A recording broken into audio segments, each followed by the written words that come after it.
Hello my dear students, आज मैं लेके आया हूँ इलेक्ट्रिक करंट थ्रू कंडक्टर्स इस लेसन का लेक्चर नंबर 8।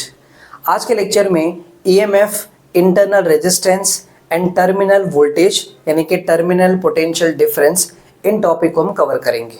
इन टॉपिक का जितना भी बेसिक कॉन्सेप्ट्स है, जो आपका कॉन्सेप्ट क्रिस्टल क्लियर हो जाएगा इस लेक्चर के अंदर। ठीक है, तो चलो शुरू करते हैं।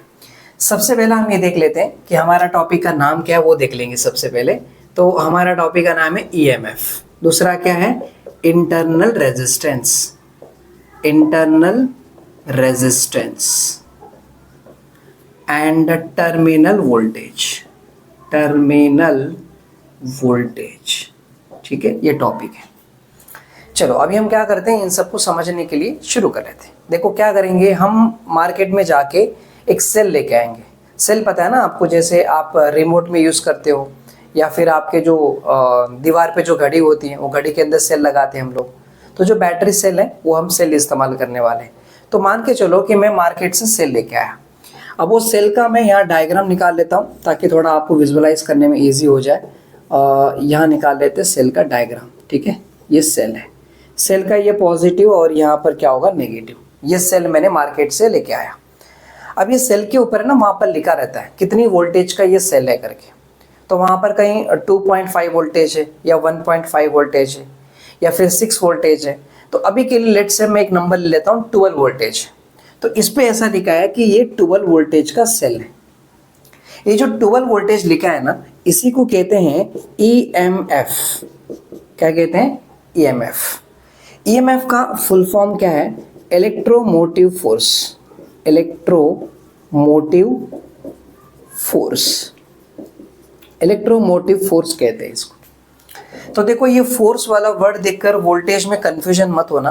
फोर्स तो वैसे दिया गया है। आई थिंक पुराने टाइम पे जब साइंटिस्ट स्टडी कर रहे थे तो उनको लगता था बैटरी के अंदर कुछ फोर्स होती है, तो उसका नाम से फोर्स करके नाम आ गया। लेकिन फोर्स और वोल्टेज से कुछ संबंध नहीं है। इतना समझो कि ये नाम और ये दोनों मैच नहीं करती। जो वोल्टेज है वही है इलेक्ट्रोमोटिव फोर्स, दैट इज उसे कहते हैं ईएमएफ। और ये ईएमएफ के सिंबल को बताते हैं इस सिंबल से, यानी कि जो ई है ना, ई को ऐसे लिखते हैं। तो अब ये ई कितना आ रहा है? ये ई आ रहा है 12 वोल्टेज। तो 12 वोल्टेज की बैटरी है और इसे कहते हैं ईएमएफ। अब याद रखना, मैंने कोई वायर कनेक्शन नहीं किया है, कोई करंट फ्लो नहीं करा है, कुछ भी नहीं करा है। मैं सिर्फ जो बैटरी मार्केट से लेके आया उस पर जो वोल्टेज लिखा है वो वोल्टेज मैं आपको दिखा रहा हूँ इतना, और उसी को कहते हैं ईएमएफ। मतलब अभी करंट का कोई संबंध ही नहीं, अब करंट तो फ्लो हुआ ही नहीं, राइट? ऐसा है। अब हम क्या करेंगे, एक काम करते हैं, इसे कनेक्शन कर देते हैं, एक वायर से कनेक्शन करेंगे और हम लगा देंगे रेजिस्टेंस। तो मैं यहाँ से कनेक्शन करके रेजिस्टेंस लगा लिया इधर, ऐसे इस तरह क्या करेंगे, रेजिस्टेंस लगा लेंगे। अब देखो ये रेजिस्टेंस है, ये एक्सटर्नल रेजिस्टेंस हो गया, मतलब बाहर से हमने क्या कर दिया, रेजिस्टेंस लगा दिया, राइट? अभी रेजिस्टेंस के तौर पे क्या क्या हो सकता है, एग्जाम्पल के लिए ले लो, आप बल्ब लगा लो। क्या लगा लोगे? बल्ब, है कि नहीं? तो मतलब मान के चलो कि ये जो हमारी बैटरी है, हमने यहाँ पर आपको बैटरी दिखा देते हैं, ये पॉजिटिव है और यहाँ पर क्या है, नेगेटिव है, और हम यहाँ से कनेक्शन कर लेते हैं। तो इधर लगा लिया हमने बल्ब, ठीक है, ऐसे बल्ब लगा लिया। तो देखो अब यहाँ से करंट फ्लो हो रहा है। करंट का डायरेक्शन कहाँ पर होता है? पॉजिटिव टू नेगेटिव की तरफ होता है, और जो इलेक्ट्रॉन होता है वो नेगेटिव से पॉजिटिव की तरफ जाते हैं, राइट? ये निकाल लेते हैं। और ये कितनी ईएमएफ है इसका? ये 12 वोल्टेज का बैटरी है, राइट? अब ये जो बल्ब है ना, बल्ब देखो एक बात याद रखो, अगर करंट फ्लो होता है ना, तो करंट फ्लो हो रहा है मतलब करंट है, इलेक्ट्रिकल एनर्जी हो गया। और आपको पता है एनर्जी एक फॉर्म से दूसरे फॉर्म में कन्वर्ट होती है कि नहीं? एनर्जी को आप क्रिएट नहीं कर सकते, डिस्ट्रॉय नहीं कर सकते, लेकिन एक फॉर्म से दूसरी फॉर्म में कन्वर्ट होती है। तो यहाँ से जो एनर्जी जा रही है, इलेक्ट्रिकल एनर्जी, वो किस में कन्वर्ट हो रही है? बल्ब को ग्लो कराने में कन्वर्ट हो जा रही है, यानी कि लाइट एनर्जी में कन्वर्ट हो जा रही है। सो इस वक्त हम ये बोल सकते हैं कि जो इलेक्ट्रिकल एनर्जी है, इलेक्ट्रिकल एनर्जी वो कन्वर्ट हो गई है किसमें? लाइट एनर्जी में कन्वर्ट हो गई है। लाइट एनर्जी में ये कन्वर्ट हो गया, राइट? वैसे ही अगर मान के चलो, जैसे हम जनरेटर होता है, यानी कि इन्वर्टर लगा दिया हमने, तो अगर हम जनरेटर का इस्तेमाल कर रहे हैं तो वहाँ से हम क्या करेंगे, पूरे घर में लाइट लगा लेते हैं। यानी कि जनरेटर क्या कर रहा है, इलेक्ट्रिकल एनर्जी को निकाल रहा है, और वो किस में कन्वर्ट हो रही है? लाइट एनर्जी में कन्वर्ट हो रही है। या अगर हम फैन को घुमा रहे समझो, यानी कि हमने इन्वर्टर लगा दिया, यानी कि जनरेटर है, वहां से क्या कर रही है, इलेक्ट्रिकल एनर्जी है, और वो किस में कन्वर्ट हो रही है, फैन को घुमाने में। यानी कि उस वक्त क्या हो रहा है, इलेक्ट्रिकल एनर्जी जो है, इलेक्ट्रिकल एनर्जी किस में कन्वर्ट हो रही है, वो कन्वर्ट हो रही है मैकेनिकल एनर्जी में। फैन को घुमाना मतलब कौन सी एनर्जी, मैकेनिकल एनर्जी। तो इलेक्ट्रिकल एनर्जी ऐसे कन्वर्ट होती है। तो जरा सोचो, अब यहां से अगर करंट फ्लो होता है, समझो यहां से करंट ऐसे फ्लो हुआ, तो ये जो बल्ब है ना, वो क्या कर रहा है, आने वाले इलेक्ट्रिकल एनर्जी को अपोज करता है। अपोज करता है मतलब वो जो इलेक्ट्रिकल एनर्जी है वहां पर टकरा कर किस में कन्वर्ट हो रही है, लाइट एनर्जी में कन्वर्ट हो जाती है, राइट। तो इस तरह कन्वर्जन होता है। तो ये आपको पता है कि यहाँ पर आप एक्सटर्नल रेजिस्टेंस के तौर पे क्या क्या लगा सकते हो। जैसे अभी मैंने यहाँ पर बल्ब लगा लिया, या फैन लगा लिया, या फिर हम एग्जांपल के लिए हीटर लगा लेते। तो आप जानते हो कि ये तो छोटा सेल है, तो यहाँ पर हीटर वगैरह काम नहीं करेगा, बट इतना याद रखो कि जब भी करंट आता है तो उसमें हम रेजिस्टेंस के तौर पे ऐसे हम लगा लेते हैं, और वहाँ पर हम उसको यूज़ कर लेते हैं। मतलब करंट के इलेक्ट्रिकल एनर्जी को हम किसी ना किसी एनर्जी में कन्वर्ट कर लेते हैं। ये बात तो आपको समझा, राइट। पर देखो अभी ये जो ईएमएफ है ना, ईएमएफ सिर्फ दिखाने से आपका कॉन्सेप्ट क्लियर नहीं होने वाला है कि ईएमएफ ठीक है, पर ईएमएफ है क्या, ईएमएफ एग्जैक्टली क्या है, और यहाँ जो वोल्टेज है वो क्या है। तो हम यहाँ पर पढ़ते हैं वोल्टेज, यानी कि टर्मिनल वोल्टेज को V से दिखाते हैं। तो टर्मिनल वोल्टेज हो गया V, और इंटरनल रेजिस्टेंस को किससे दिखाते हैं, स्मॉल r से बताते हैं। टर्मिनल वोल्टेज को V से बताते हैं, और ईएमएफ को किससे बताते हैं, ये वाले E से बताते हैं, जो ऐसे राउंड राउंड शेप में E दिखता है, उससे बताते हैं। तो अब इन सारे कॉन्सेप्ट को समझने के लिए मैं क्या करता हूँ, ये जो अपना बैटरी है यानी कि सेल है, ये सेल को ज़रा मैं बड़ा करके दिखाता हूँ। सेल के अंदर ऐसा क्या होता है जो आपको ईएमएफ समझ में आ जाए, तो ज़रा वो दिखा देता हूँ। तो मैं ये निकाल लेता हूँ, ठीक है, इसको निकाल लेते हैं। देखो मैं यहाँ पर निकाल लेता हूँ, ये बड़ा सा सेल जो मैं अभी आपको दिखाया था, ये है अपना सेल है, समझो, ठीक है, दिस इज अ सेल। थोड़ा सा डायग्राम को एलैबोरेट करता हूँ, रुको, इसको निकाल लेते हैं, ऐसे निकाल लेते हैं।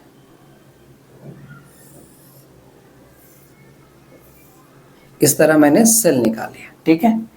ये है अपना ये वाला सेल, जो कि आपको यहाँ पर दिख रहा है पॉजिटिव टर्मिनल, यहाँ पर दिख रहा है नेगेटिव टर्मिनल। होता क्या है कि ये सेल के अंदर है ना, इलेक्ट्रोड होते हैं। यहाँ पर क्या होता है, इलेक्ट्रोड। इस तरह एक इलेक्ट्रोड यहाँ हो गया, और दूसरा इलेक्ट्रोड यहाँ रहेगा इधर, ठीक है। तो अभी मैं जो आपको पढ़ाने जा रहा हूँ, थोड़ा सा इलेक्ट्रोकेमिस्ट्री में जा रहे हैं हम, यानी कि हम इलेक्ट्रोकेमिकल सेल को पढ़ने वाले हैं। क्या पढ़ने वाले हैं, इलेक्ट्रोकेमिकल सेल है ये, जिसमें क्या होता है, इसमें जो एक केमिकल एनर्जी होती है, स्पेशली क्या होगा, केमिकल एनर्जी जो होती है उसे हम कन्वर्ट करेंगे।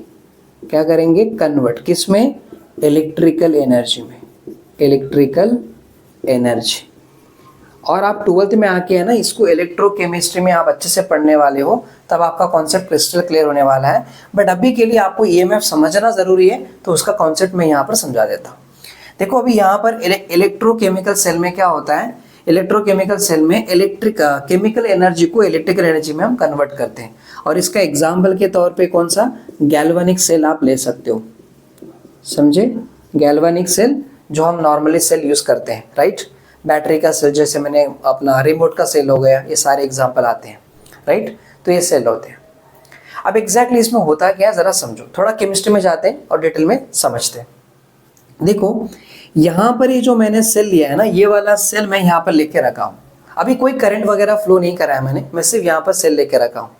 इस सेल के अंदर क्या है, दो इलेक्ट्रोड है, एक इलेक्ट्रोड यहाँ पर, एक इलेक्ट्रोड यहाँ पर, ठीक है। अब हमें कौन सी मटेरियल से बनी है, अंदर क्या है, वो सब नहीं समझना, सिर्फ कॉन्सेप्ट समझ लेते हैं अभी, क्योंकि हमें 12th की केमिस्ट्री नहीं पढ़नी है अभी, राइट। अब इसके अंदर है ना, ऑलरेडी यहाँ पर सॉल्यूशन भरा हुआ है। तो ये जो सॉल्यूशन है इसे कहते हैं इलेक्ट्रोलाइट सॉल्यूशन है, this is the electrolyte solution. तो मैं यहाँ पर ऐसे दिखा देता हूँ, यहाँ पर क्या है, इलेक्ट्रोलाइट सॉल्यूशन है, दिस इज इलेक्ट्रोलाइट।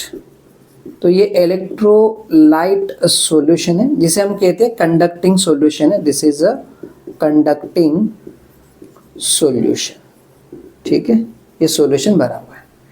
अब इसके अंदर एग्जैक्टली होता क्या है, एक एक्सोथर्मिक रिएक्शंस होते हैं। स्पेशली क्या होगा यहाँ पर, एक्सोथर्मिक रिएक्शन, एक्सोथर्मिक रिएक्शन होगा। और ये रिएक्शन हमारे रिएक्शन में कौन से टाइप का रिएक्शन होगा, स्पेशली रेडॉक्स रिएक्शन होगा ये। अब आपको पता है कि रेडॉक्स रिएक्शन मतलब क्या, जिसमें ऑक्सीडेशन भी होता हो, ऑक्सीडेशन और प्लस रिडक्शन, जब दोनों रिएक्शन होता है तो उसे कहते हैं रेडॉक्स रिएक्शन। ऑक्सीडेशन में स्पेशली क्या होता है, यहाँ होता है लॉस ऑफ इलेक्ट्रॉन होता है। रिडक्शन में क्या होता है, गेन ऑफ इलेक्ट्रॉन होता है, this is gain of electron. तो जिसमें इलेक्ट्रॉन का लॉस हो रहा हो वो ऑक्सीडेशन रिएक्शन, जिसमें इलेक्ट्रॉन का गेन हो रहा हो वो रिडक्शन रिएक्शन, राइट। जो दोनों हो रहा है साथ में तो उसे कहते हैं रेडॉक्स रिएक्शन। और जिसमें एनर्जी रिलीज होती है, जब रिएक्शन होता है और एनर्जी बाहर रिलीज हो रही है, आउटसाइड में एनर्जी बाहर आ रही है, तो उसे कहते हैं एक्सोथर्मिक रिएक्शन। तो ये जो इलेक्ट्रोलाइट सॉल्यूशन हम भर के रखे हैं, इस इलेक्ट्रोलाइट सॉल्यूशन में क्या होता है कि रिएक्शंस होते हैं, एक्सोथर्मिक रिएक्शंस होते हैं, जिसमें हीट एनर्जी बाहर आ रही है, मतलब एनर्जी रिलीज हो रही है। हीट नहीं बोलूंगा, बस एनर्जी रिलीज हो रही है, समझ के चलो, एनर्जी बाहर रिलीज हो रही है, ठीक है। This is exothermic reaction. अब आपको पता है एक्सो मतलब आउटसाइड, थर्मिक मतलब हीट, तो हीट एनर्जी बाहर आती है। तो यहाँ क्या हो रहा है कि एनर्जी रिलीज होती रहती है बाहर, और इसके अंदर केमिकल रिएक्शंस हो रहे हैं। तो इस केमिकल रिएक्शन के दौरान क्या होता है कि एक इलेक्ट्रोड के ऊपर नेगेटिव चार्ज आ जाते हैं, यानी कि इलेक्ट्रॉन्स आ जाते हैं, यहाँ पर इधर नेगेटिव चार्ज आ जाते हैं, और एक तरफ क्या हो रहा है, पॉजिटिव चार्ज, ठीक है, यहाँ पर पॉजिटिव चार्जेस बन जाते हैं। क्योंकि होता ये है कि जब आप वो पूरा रिएक्शन पढ़ोगे तो वहाँ पर आपको समझ जाता है, एक तरफ से इलेक्ट्रॉन का लॉस होता है और एक तरफ इलेक्ट्रॉन का गेन होता है। तो जहाँ इलेक्ट्रॉन का गेन हो रहा है वो नेगेटिव आपको दिख रहे होंगे, इलेक्ट्रॉन का लॉस हो रहा है वहाँ पर पॉजिटिव होता है। छोड़ो, आपको रिएक्शन में क्या हो रहा है वो जब जाने दो, बस इतना समझ लो कि यहाँ रिएक्शन होने की वजह से एक इलेक्ट्रोड पे नेगेटिव चार्जेस यानी कि इलेक्ट्रॉन समझो, और यहाँ पर पॉजिटिव चार्जेस आ गए, ठीक है। अब हम क्या करेंगे, जैसे ये है बैटरी, और ये बैटरी को मैंने यहाँ दिखाया आपको, इतना तो आपको समझ में आ गया, राइट। अब जैसे इस बैटरी को मैंने बाहर से वायर से कनेक्शन किया है, वैसे काम करता हूँ, इसका भी मैं कनेक्शन करके आपको दिखा देता हूँ। ऐसे कनेक्शन कर दिया, यहाँ लगा लेते हैं रेजिस्टेंस, और यहाँ हम इस तरह लगा के रख लेते हैं इसे इस तरफ, ठीक है। ये रेजिस्टेंस, चाहे वो बल्ब हो या कुछ हो, आप लगा के रखे हो जहाँ पर आप क्या देखना चाहते हो, कितना करंट फ्लो हो रहा है, ठीक है। अब अगर ये मैंने सब कुछ कनेक्शन करके रख लिए हैं तो एक बात समझो, अब वो देखो करंट कैसे फ्लो होता है। आपको पता है कि इलेक्ट्रॉन यहाँ से गए, अब इधर से क्या जाएंगे, इलेक्ट्रॉन जाएंगे ऐसे, है ना, यहाँ से इलेक्ट्रॉन जाएंगे, इलेक्ट्रॉन निकल के इधर से आ रहा है, ऐसे करके यहाँ पर इलेक्ट्रॉन आ जाएगा इस तरफ। तो इलेक्ट्रॉन का मूवमेंट नेगेटिव टू पॉजिटिव की तरफ होता है। अब इधर जो भी पोटेंशियल क्रिएट होगा वो क्या होगा, नेगेटिव पोटेंशियल होगा, यहाँ जो भी क्रिएट होगा वो पॉजिटिव पोटेंशियल होगा, है कि नहीं। इनके बीच में पोटेंशियल डिफरेंस क्रिएट होने वाला है, वो आपको समझ जाएगा। तो इलेक्ट्रॉन जो होता है वो नेगेटिव से पॉजिटिव की तरफ जाता है, इतना पता है, लेकिन जो करंट का डायरेक्शन होता है वो पॉजिटिव टू नेगेटिव की तरफ होता है। तो अब मैं करंट का डायरेक्शन को रिप्रेजेंट कर रहा हूँ, this is a positive to negative की तरफ, लेकिन जो इलेक्ट्रॉन है वो यहाँ से जाता है, ये आप समझ के रखो। होता क्या है कि देखो, इलेक्ट्रॉन यहाँ से निकला, ऐसे गया, और यहाँ से पास होके इधर आ गया। इधर आने के बाद फिर वो इलेक्ट्रॉन को यहाँ आना होगा, तो वो इलेक्ट्रॉन इधर से निकलकर कहाँ पर आएगा, इस तरफ आएगा। आएगा वो कैसे आएगा बताएंगे, पर आएगा। इलेक्ट्रॉन यहाँ आएगा, फिर से वो यहाँ जाएगा और ऐसे आ जाएगा। तो एक बात याद रखो, जो इलेक्ट्रिक सेल है, यानी कि जो हमने सेल आपको दिखाया है, ये सेल कभी चार्ज को प्रोड्यूस नहीं करेगा। जो चार्ज ऑलरेडी है उसको बस घुमाएगा, चार्ज को क्या कराएगा, फ्लो कराएगा, लेकिन चार्ज क्रिएट नहीं करेगा। तो हमेशा याद रखो, जो सेल होता है, cell does not produce charge. याद रखोगे, एक बात याद रखोगे, cell does not produce charge, ये कोई चार्ज को प्रोड्यूस नहीं करता है।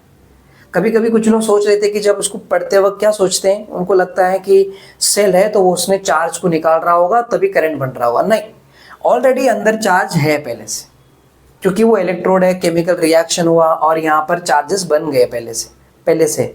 अब इन चार्ज को बस घुमाता रहता है ये, तो सेल सिर्फ चार्ज को घुमाने का काम करता है, ठीक है। अब एग्जैक्टली हो क्या रहा है जरा समझो। एक काम करते हैं, मैं यहाँ पर बैटरी कनेक्शन तोड़ दिया, मतलब स्विच ओपन कर दिया, यानी कि सर्किट अब बंद है, कोई करंट नहीं फ्लो होने वाला है, अभी कोई करंट नहीं फ्लो होगा। अब होता क्या है, देखो इतना तो पक्का है कि अगर आप करंट कनेक्शन कर देते हो तो ये इलेक्ट्रॉन ऐसे करके ऐसे ऐसे आना रहता है कि नहीं। पर अभी मैंने करंट का कनेक्शन तोड़ दिया है, तो अब सिर्फ ये सेल है हमारा। तो रूल्स के अकॉर्डिंग इलेक्ट्रॉन यहां से इधर आते रहते हैं, कि एक्चुअल में क्या होता है कि यहां पर है ना इलेक्ट्रॉन का लॉस होता है, यानी कि इधर का जो एटम है वो क्या करता है, इलेक्ट्रॉन को लॉस करता है, ऑक्सीडेशन हो जाता है। यहाँ पर इलेक्ट्रॉन को लॉस करेगा तो इलेक्ट्रॉन को यहाँ से यहाँ पर आना होता है। अब ये नेगेटिव प्लेट है और ये क्या है, पॉजिटिव प्लेट। इसको कहते हैं हम एनोड कहते हैं, दिस इज एनोड, और ये क्या है, कैथोड है। देखो जब आप 12th में आके इलेक्ट्रोकेमिस्ट्री पढ़ोगे तो आपको डिटेल में समझेगा, फिलहाल आप थोड़ा इमेजिन करके समझते रहिएगा। ये जो आपको दिख रहा है ना यहाँ से, अभी इलेक्ट्रॉन यहाँ से इधर आना चाहिए, तो ऑलरेडी यहाँ पर ये क्या है, केमिकल सॉल्यूशन भरा हुआ है। इस केमिकल सॉल्यूशन में क्या हो रहा है, रिएक्शंस हो रहे हैं। अब ये जो रिएक्शन है, उस रिएक्शन में क्या हो रहा है, एनर्जी रिलीज हो रही है, बिकॉज एक्सोथर्मिक रिएक्शन।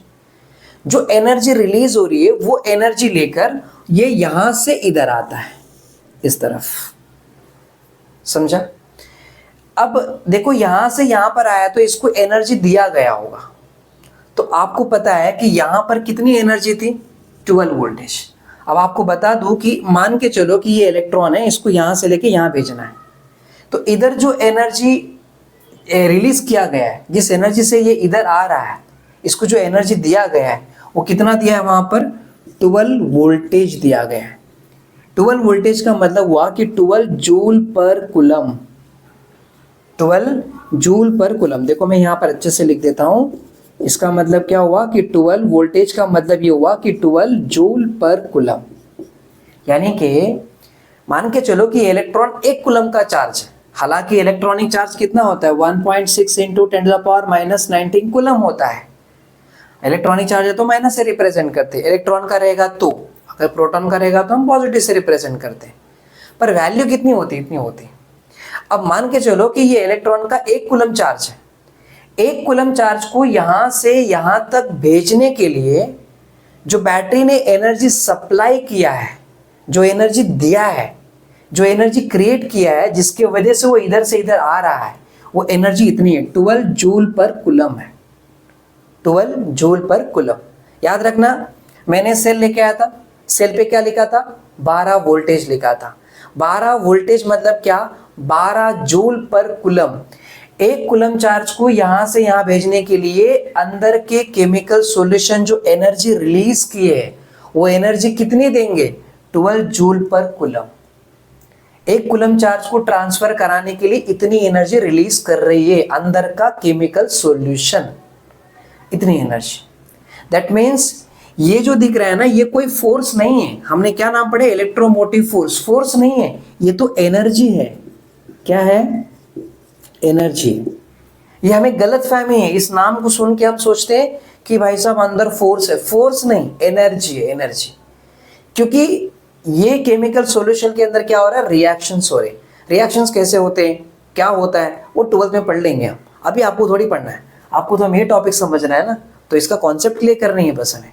तो यहाँ आ जाओ, तो इसके अंदर जो रिएक्शंस हो रहे हैं वो एनर्जी रिलीज कर रहे हैं। कितनी एनर्जी रिलीज की है, 12 जूल पर कूलम। इस एनर्जी इतना रिलीज करने पे ये, इस एनर्जी से ये इलेक्ट्रॉन यहां से यहां पर आ रहा है। और याद रखना, मैंने कोई अभी करंट फ्लो नहीं करा रहा है, राइट। ये इलेक्ट्रॉन निकलेंगे, इतनी एनर्जी से यहां पर आएंगे, तो इतना हो गया। मतलब इतना याद रखो कि इस इलेक्ट्रॉन को इतनी एनर्जी दिया गया है। कौन दिया है, इसके अंदर जो केमिकल सॉल्यूशंस है, केमिकल रिएक्शन जो हो रहा है, उसमें इतनी एनर्जी इस पे दिया गया है, 12 जूल पर कूलम। ये है ईएमएफ। क्लियर हो गई, पक्का। अब आगे आ जाता, ईएमएफ का मतलब समझ में आ गया। ईएमएफ एक एनर्जी है, फोर्स नहीं है। आप फोर्स के कंफ्यूजन मत होना, पहली बात तो ये क्लियर हो गई, ईएमएफ के बारे में आइडिया आ गया, ठीक है। अब जरा सुनो, इलेक्ट्रॉन जब यहां से यहां पर आता रहेगा, तो आपको पता है कि ये सारे केमिकल सॉल्यूशन है। क्या है, केमिकल्स है अंदर।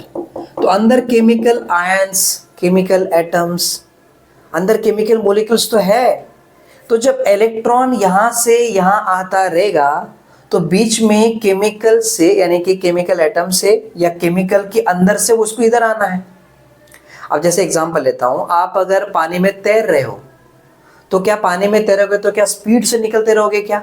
ना, पानी क्या कर रहा है? आपको अपोज कर रहा है, पानी आपको रोक रहा है और आप एनर्जी खर्च करके पानी से जा रहे हो आगे। मतलब पानी आपको रोक रहा है, दैट मीन्स रेजिस्टेंस क्रिएट कर रहे हैं और आप अपनी पोटेंशियल एनर्जी खर्च करके अंदर से घुस के जा रहे हो। समझ रहे हो आप मेरी बात? सेम वैसे ही इलेक्ट्रॉन जब यहां से यहां पर आएगा तो उसे इतनी एनर्जी तो दिया गया है, यानी कि ईएमएफ इतनी है, लेकिन उसको इधर से इधर आना है। तो इतनी एनर्जी में से यहां पर आते वक्त बीच में ये जो सॉल्यूशन दिख रहे हैं, सॉल्यूशन क्या कर रहे हैं? ऑपोजिशन कर रहे हैं, यानी कि रोक रहे हैं। तो इस रुकावट से निकलकर यहां पर आना है, यानी कि सॉल्यूशन क्या क्रिएट कर रहा है? रेजिस्टेंस क्रिएट कर रहा है, रेजिस्टेंस क्रिएट कर रहा है। अभी तक तो इलेक्ट्रॉन बाहर सर्किट में गया ही नहीं है, सिर्फ सेल के अंदर ही चल रहा है, क्योंकि मैंने यहां पर ओपन कर दिया है तो कोई करंट नहीं, बाहर गया ही नहीं, इसके अंदर ही काम चल रहा है। यानी कि इलेक्ट्रॉन जब यहां से यहां पर आएगा, इधर से इधर तक आना है उसको, राइट? तो कितनी एनर्जी इलेक्ट्रॉन को दिया गया है? 12 जूल पर कूलम, यानी कि 12 वोल्टेज, दैट इज ईएमएफ।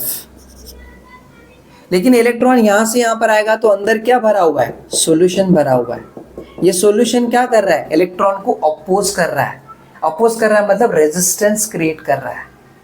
ये जो अंदर की रेजिस्टेंस है, ये जो अंदर की रेजिस्टेंस है, इसी को कहते हैं इंटरनल रेजिस्टेंस। क्या कहते हैं? Internal resistance. तो एक काम करता हूं, इसको स्मॉल लेटर से दिखाता हूं ताकि आपको समझे कि बैटरी का ही रेजिस्टेंस है, अंदर के रेजिस्टेंस। इसे क्या कहते हैं? ये जो अंदर रेजिस्टेंस क्रिएट हो रही है, this is a resistance, right? इसे कहते हैं इंटरनल रेजिस्टेंस, इंटरनल रेजिस्टेंस। ठीक है, अब बताओ अंदर केमिकल रिएक्शन से कितनी एनर्जी रिलीज होकर इसको दिया गया? इसको दिया गया 12 जूल पर कूलम, माने एक इलेक्ट्रॉन का 1 कूलम समझ के चलते। तो 12 जूल की एनर्जी उसको दिया गया, that is 12 volt, that means EMF. अब 12 जूल की एनर्जी इसको मिला था, लेकिन यहां से यहां तक आते वक्त कितनी एनर्जी खर्च कर दी होगी बीच में? मान के चलो कि 4 जूल की एनर्जी खर्च कर दी। कितनी? 4 जूल एनर्जी है। तो देखो अंदर जो वो एनर्जी खर्च हुई ना, वो कितनी है? 4 जूल है। 4 जूल पर कूलम मतलब कितना हो गया? 4 वोल्ट। 4 वोल्ट की एनर्जी अंदर खर्च हो गई। किसको ओवरकम करने के लिए? ये जो अंदर का इंटरनल रेजिस्टेंस क्रिएट हो रहा है ना, उसको ओवरकम करके आना था। तो उसमें कितनी एनर्जी खर्च कर दी इलेक्ट्रॉन ने? कितनी एनर्जी खर्च हो गई? 4 जूल पर कूलम, यानी कि 4 वोल्टेज खर्च हो गया। 4 वोल्टेज अंदर खर्च हो गया। जो भी अंदर वोल्टेज खर्च हो गया ना, उसे हम क्या बोलेंगे? पोटेंशियल डिफरेंस है वो, potential difference across the internal resistance. इसको वीआर से बता देता हूं मैं अभी के लिए, ठीक है? इतना है। तो इधर जो खर्च हो रही है वो V R is equal to 4 joule per coulomb, ठीक है? मतलब V R is equal to 4 voltage, इतना हो गया। क्लियर है? एक बात याद रखो, ईएमएफ में फिर कंफ्यूजन नहीं होनी चाहिए। ईएमएफ क्या बताया था मैंने? फिर उसके डेफिनेशन का अलग मीनिंग नहीं होना चाहिए। ईएमएफ इज दी, आपको चाहे तो मैं यहां पर इसका मीनिंग बता देता हूं। ईएमएफ क्या है यहां पर? It is the potential difference, it is the potential difference between two electrode in the cell when no current flows, no current flows। मतलब क्या होना चाहिए? ओपन सर्किट, कोई करंट नहीं फ्लो हो रहा है तभी की बात कर रहे हैं हम करंट फ्लो कराने से पहले की बात कर रहे हैं। मैं तो देखो सर्किट को ओपन करके रखा है तो कोई करंट फ्लो ही नहीं हो रहा है। बैटरी के अंदर इस इलेक्ट्रोड और ये इलेक्ट्रोड में इन दोनों में जो पोटेंशियल डिफरेंस है, इसमें बैटरी का ये इलेक्ट्रोड और इस इलेक्ट्रोड के बीच में जो पोटेंशियल डिफरेंस है वही है ईएमएफ, और इतना दिया गया था। उस ईएमएफ में से कुछ वोल्टेज इधर से इधर आते वक्त बीच में जो अपोजिशन हो रहा था सॉल्यूशन के वजह से उसमें खर्च हो गया। कितना? 4 वोल्टेज खर्च हो गया, 4 वोल्टेज। अब इलेक्ट्रॉन यहां पर आ गया। अब एक काम करो, अब आप स्विच चालू कर दो, यानी कि अभी करंट फ्लो करने दो। अब इतनी बातें तो समझ में आ गया ना, ये ईएमएफ क्या होती है। ईएमएफ मतलब क्या बताएं? इसके ये इलेक्ट्रोड और ये इलेक्ट्रोड में जो भी पोटेंशियल डिफरेंस होगा।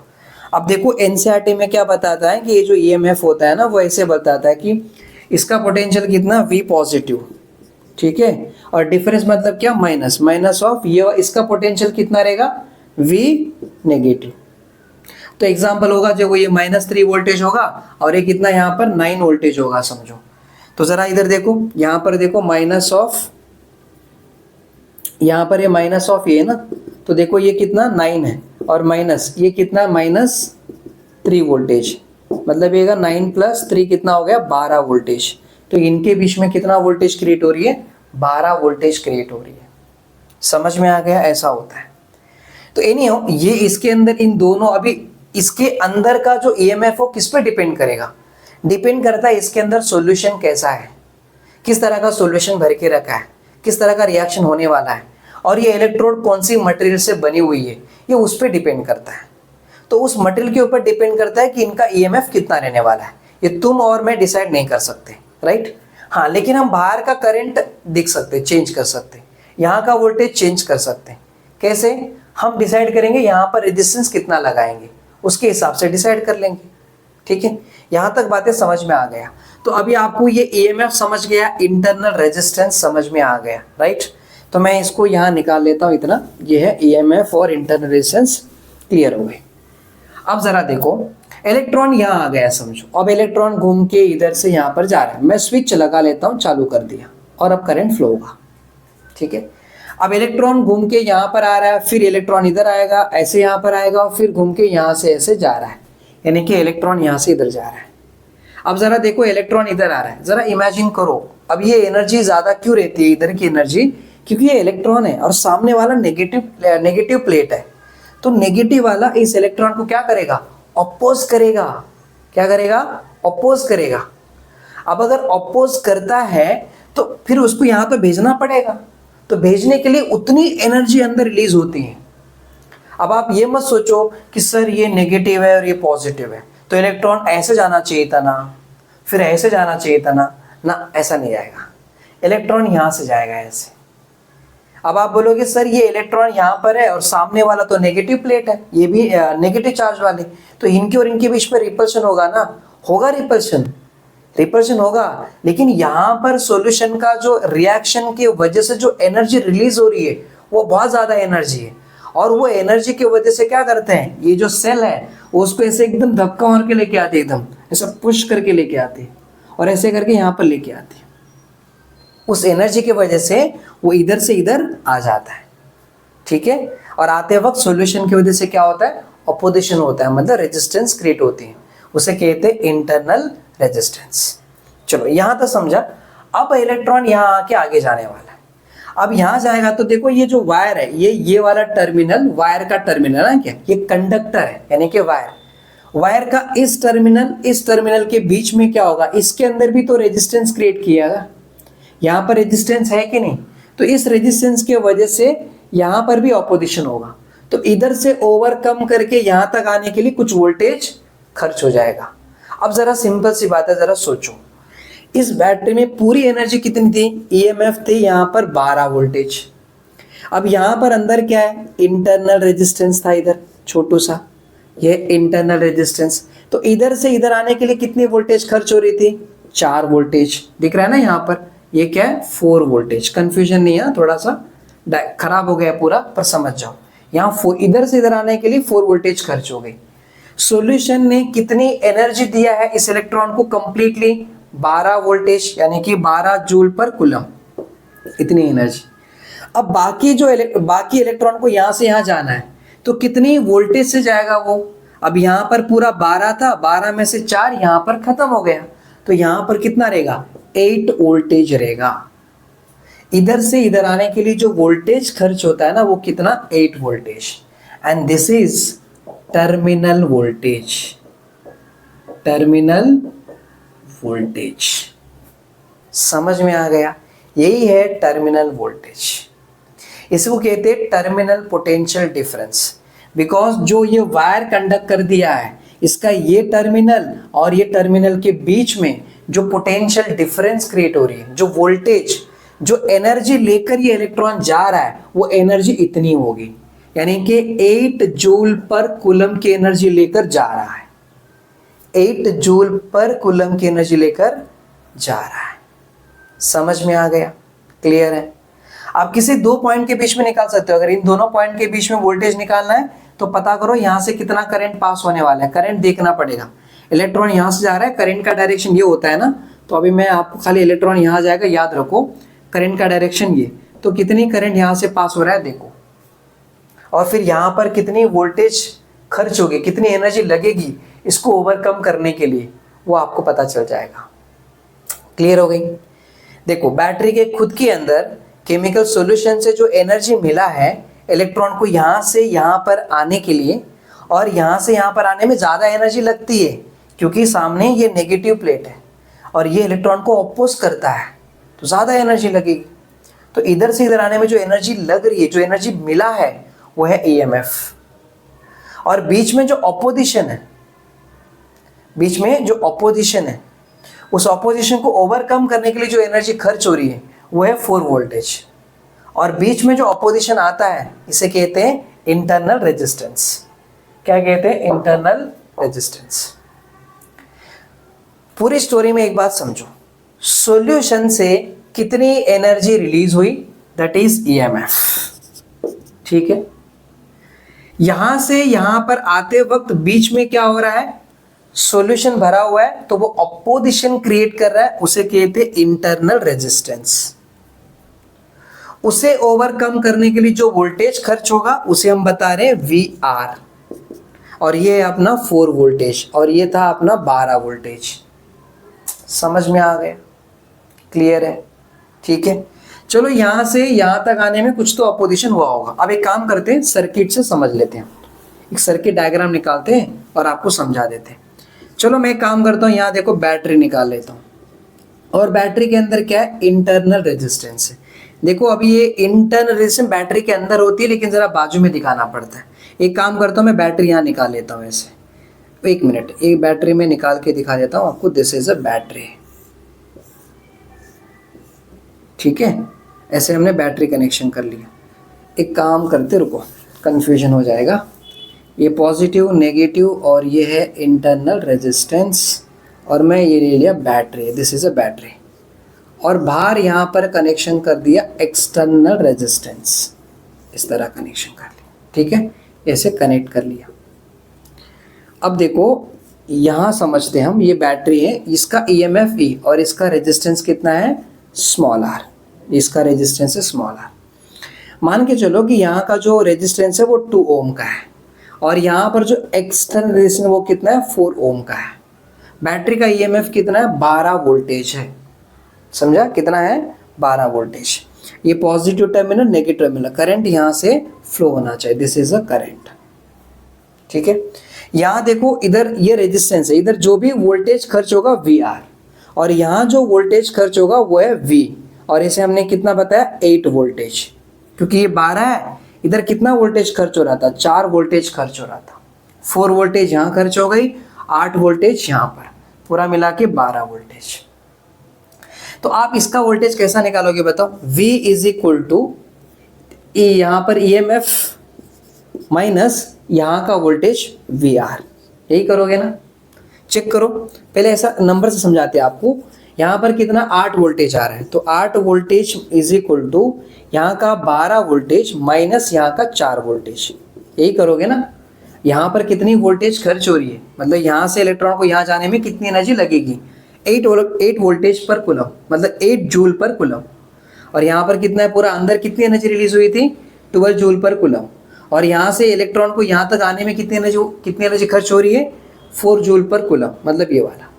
मतलब आप बोल सकते हो ना, ये देखो 8 वोल्ट मतलब क्या है, V है, तो ये V, और ये क्या है, EMF, माइनस ये रहेगा VR, ठीक है। इसे कहते हैं टर्मिनल पोटेंशियल डिफरेंस या terminal voltage. This is a terminal voltage, this is a EMF and this is a internal resistance. देखो अकॉर्डिंग टू ओम्स लॉ हमने क्या पढ़ा था, अकॉर्डिंग टू ओम्स लॉ हमने पढ़ा था कि अगर आपको जब भी वोल्टेज निकालना होता है तो V कितना करंट फ्लो हो रहा है, I, और रेजिस्टेंस R, तो voltage is equal to current into resistance, ये होता है। तो इधर का वोल्टेज मुझे निकालना है, तो इधर का वोल्टेज कैसा निकालूंगा, देखो इधर से कितनी करंट आ रही है, करंट I आ रही है, और याद रखो सब सीरीज कनेक्शन में रहती है। ये जो बैटरी है, रेजिस्टेंस है, सब सीरीज में रहती है, और ये भी सीरीज में, तो डायरेक्ट एडिशन होता है। करंट कितना आ रही है यहाँ पर, करंट आई, आप चाहे तो करंट निकाल सकते हो। देखो आप एक काम करो, यहाँ से निकालना है समझो, तो यहाँ से करंट निकाल के देखो करंट कितना होगा, current V is equal to formula क्या होता है, I इंटू आर। अगर मुझे यहाँ से करंट निकालना है, कितना करंट जा रहा है, तो V is equal to I into R, यहाँ से कितना I आ रहा है, तो देखो I चाहिए तो क्या करोगे, V अपॉन R, तो I is equal to V कितना है, V है यहाँ पर 8 अपॉन R कितना है 4, यानी कि I इज इक्वल टू कितना हो गया, 2 एम्पेयर हो गया। मतलब कितना करंट हो रहा है, यहाँ से 2 एम्पेयर जा रहा है। पूरा चेक करो, एक काम करो, पूरे में कितनी वोल्टेज आ रहा है, पूरी में EMF है, और यहाँ से पूरा देखो जो करंट यहाँ आ रहा है वही करंट यहाँ से आने वाला है, तो करंट I हो गया। पूरा रेजिस्टेंस कितनी है, यहाँ पर 4 ओम और यहाँ का 2 ओम, मतलब 4 ओम प्लस 2 ओम, R प्लस स्मॉल r, है ना। इसको निकाल लें, इसको निकाल लेते रुको।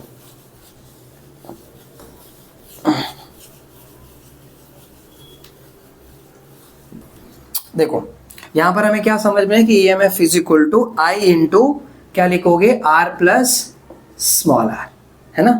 तो यहाँ पर देखो EMF कितना है हमारे पास, 12 है, और ये I, R देखो यहाँ पर 4 प्लस कितना, ये 2, तो यहाँ पर 4 प्लस 2 हो जाएगा, तो यहाँ I इंटू ये हो जाएगा 6, तो I is equal to 12 upon 6, कितना आ रहा है, 2 एम्पेयर का करंट आ रहा है। मतलब कितना करंट फ्लो होने वाला है, 2 एम्पेयर का करंट फ्लो होने वाला है। समझ में आ गया। चलो ये इक्वेशन हमने यहीं पर छोड़ दी, बीच में करते करते मैं वहां चला गया। यहाँ समझो, यहाँ पर देखो V is equal to formula क्या बना, EMF minus potential difference across the internal resistance. ये क्या है, potential difference across the external resistance, ठीक है। तो यहाँ का कितना आ रहा है, 4 ओम। अब इधर का फॉर्मूला कैसे निकालेंगे, अकॉर्डिंग टू ओम्स लॉ क्या बताता है, potential difference is equal to current into resistance. तो यहाँ से जो करंट आ रहा है वो करंट कितना है, I है, यही करंट यहाँ से आ रहा है और यही करंट यहाँ से आ रहा है, तो इधर से कितना करंट पास होगा, करंट I पास होगा, है ना। और यहाँ पर रेजिस्टेंस कितनी है, स्मॉल r है, यानी कि VR इज इक्वल टू क्या लिखोगे, I इंटू स्मॉल r। तो यहाँ लिखोगे V इज इक्वल टू, यहाँ पर क्या लिखोगे, EMF minus I into small r, और ये है आपका फॉर्मूला। मतलब अगर आपको टर्मिनल वोल्टेज निकालना है, इधर का टर्मिनल वोल्टेज या फिर potential difference across the external resistance यहाँ पर निकालना है, तो EMF minus I into R। Small r क्या है, ये बैटरी का खुद का रेजिस्टेंस, बैटरी के अंदर भी खुद का रुकावटें आ रही हैं, बैटरी के अंदर ऑपोजिशन क्रिएट हो रहा है, जो बैटरी का ऑपोजिशन है उसको बोलते हैं इंटरनल रेजिस्टेंस, और वहाँ से जो भी करंट गया वो करंट आई। तो फाइनली आपको फॉर्मूला समझ में आ गया, यहाँ तक बातें क्लियर हो गई, क्लियर है। तो याद रखो पोटेंशियल डिफरेंस जो होता है ना, potential difference terminal voltage, meaning एक ही हो जाता है, क्योंकि टर्मिनल वोल्टेज मतलब बाहर का जो ये जो टर्मिनल है, यहाँ का टर्मिनल के बीच में जो वोल्टेज बनता है उसे बोलते हैं टर्मिनल वोल्टेज। और किसी 2 पॉइंट के थ्रू यहाँ पर पोटेंशियल डिफरेंस आप निकाल सकते हो, किसी भी 2 पॉइंट पे, ये 2 पॉइंट पे कितना है, ये 2 पॉइंट पे कितना है, मतलब इधर का कितना रेजिस्टेंस है, यहाँ से यहाँ पर करंट को पास करने के लिए कितना वोल्टेज खर्च हो रहा है, दैट इज पोटेंशियल डिफरेंस। तो आई थिंक आपको पूरा कॉन्सेप्ट क्लियर हो गया। आपको वहाँ पर नीचे दिख रहा है क्या, राइट, वहाँ पर दिख रहा है, यहाँ तक समझ में आ गया। तो आज के लेक्चर में बस इतना ही, हम अगले लेक्चर में मिलेंगे, तब तक के लिए जय Hind, thank you so much.